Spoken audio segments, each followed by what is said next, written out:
כתב בספר דברי הימים לפני המלך.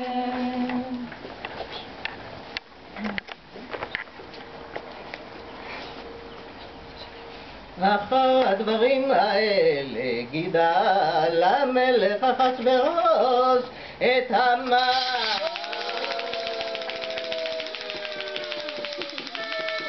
ונמדת הגגי וינשאו וישם את כיסו מעל לכל השרים אשר איתו וכל עבדי המלך אשר בשער המלך קוראים ומשתחווים להמן. וכן ציווה לו המלך ומרדכי לא יכרע ולא ישתחווה ויאמרו עבדי המלך אשר בשער המלך למרדכי מדוע אתה עובר את מצוות המלך ויהי כאומרם אליו יום ביום ולא שמע עליהם ויגידו להמן לראות יעמדו דברי מרדכי כי גיד להם אשר הוא יהודי וירא המן כי אין מרדכי קורע ומשתחווה לו וימלא המן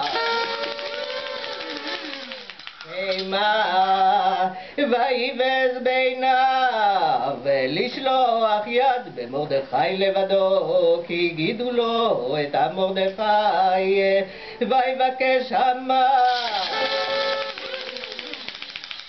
להשמיד את כל היהודים אשר בכל מלכות אחשוורוש מרדכי בחודש הראשון הוא חודש ניסן בשנת 12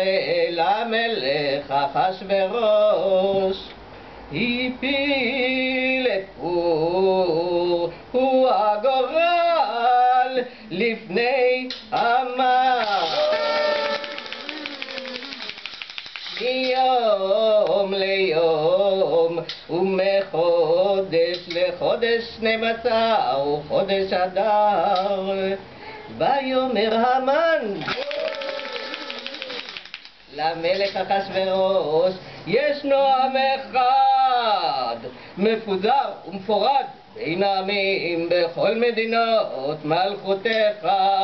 ודתיהם שונות מכל עם ודתי המלך אינם עושים ולמלך אין שווה להניחם אם על המלך טוב ייכתב לאדם 10,000 כיכר כסף אשכול על ידי עושי המלאכה להביא אל גנזי המלך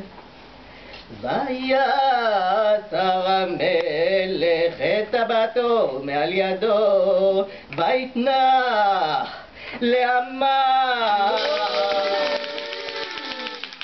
ונמדת הגגי צורר היהודים ויאמר המלך להמן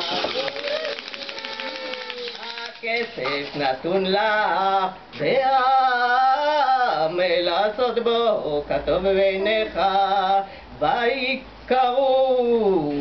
סופרי המלך בחודש הראשון ב13 יום בו וייכתב ככל אשר ציווה המן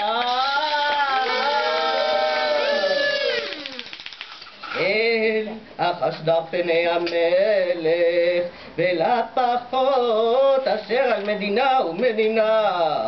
ואל שרי עם במדינה ומדינה ככתבה ועם ועם כלשונו בשם המלך אחשוורוש נכתב ונחתם בטבעת המלך ונשלוח ספרים ביד הרצים אל כל מדינות המלך להשמיד, להרוג ולאבד את כל היהודים מנער ועד זקן, טף ונשים ביום אחד, ב13 לחודש 12 וחודש